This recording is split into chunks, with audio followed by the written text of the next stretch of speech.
Hi there, Brendan here for R&B Reviews, kicking off my horror reviews this month with a somewhat popular horror film. I know I said I would try to veer away from that, but someone asked me if I was going to be reviewing the Evil Dead trilogy, and I love the Evil Dead trilogy, so I'm going to talk about it.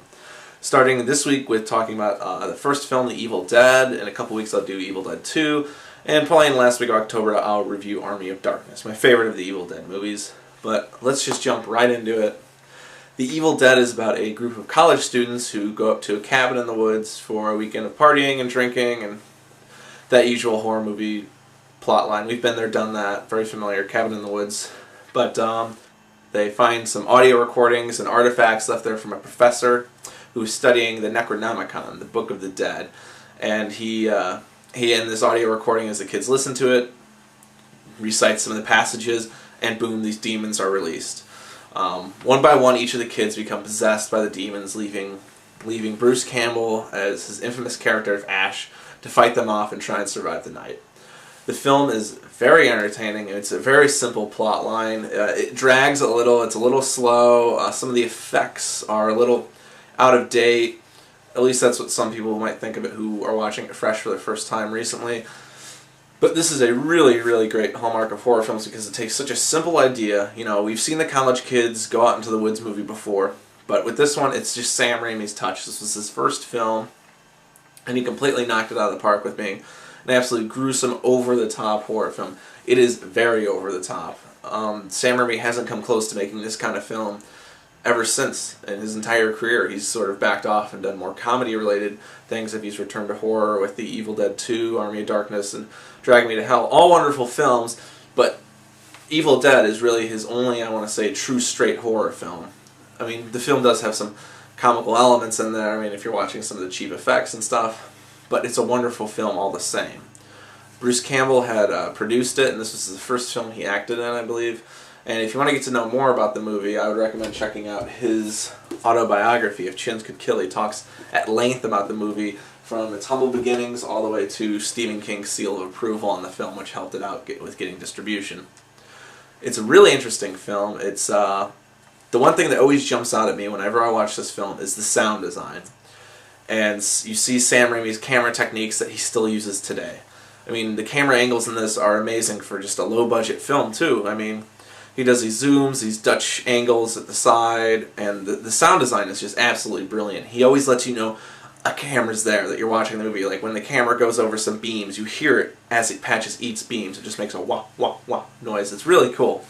And those are the things that always stuck out to me with The Evil Dead as I've watched it many times over the past few years. And this film I originally seen when I was 7 or 8. My uncle had shown it to me and my brother, and along with the original Dawn of the Dead. And I didn't know you could make films like this. I had never been exposed to anything like this.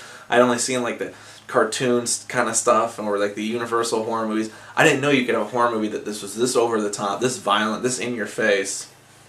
And it kind of opened up my eyes to a whole different world of filmmaking, not to mention probably spoiling my youth a little bit with some of the over-the-top violence and the infamous tree rape scene.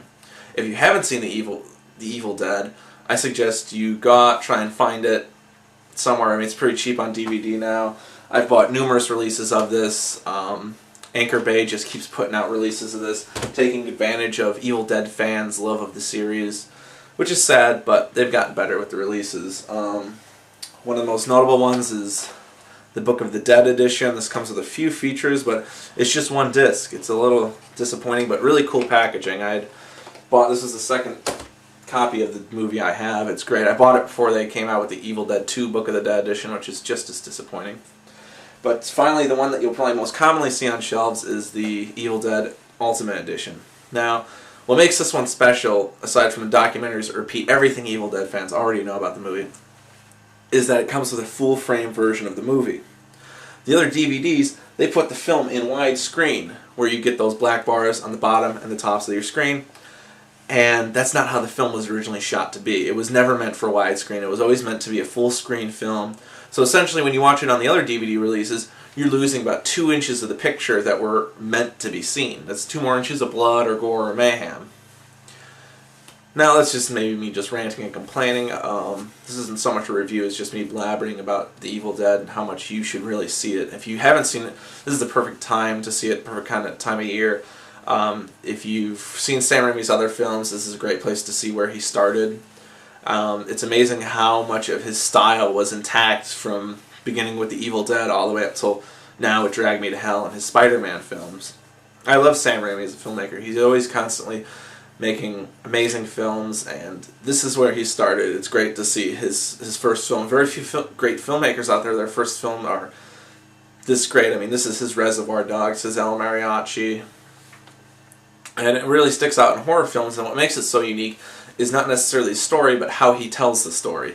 With the over-the-top violence, his camera angles, the sound design, and just how batshit crazy the demons are in this movie. I mean, they are scary. When his friends are possessed, Ash's friends, they are just nuts. You do not want to be with these demons. I mean, they're just like stabbing pencils in the ankles. It's one of the worst scenes that just makes me cringe every time. It's the small things that bother me with this film.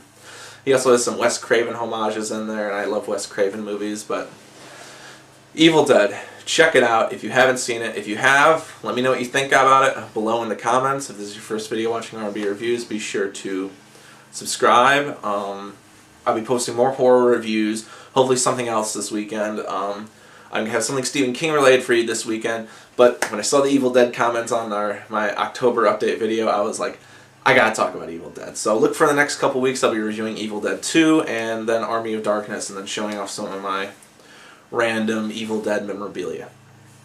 Okay, so that's it for this edition of R&B Reviews. Keep tuned in, and I'll have more horror reviews for you all throughout the month. Thanks for watching.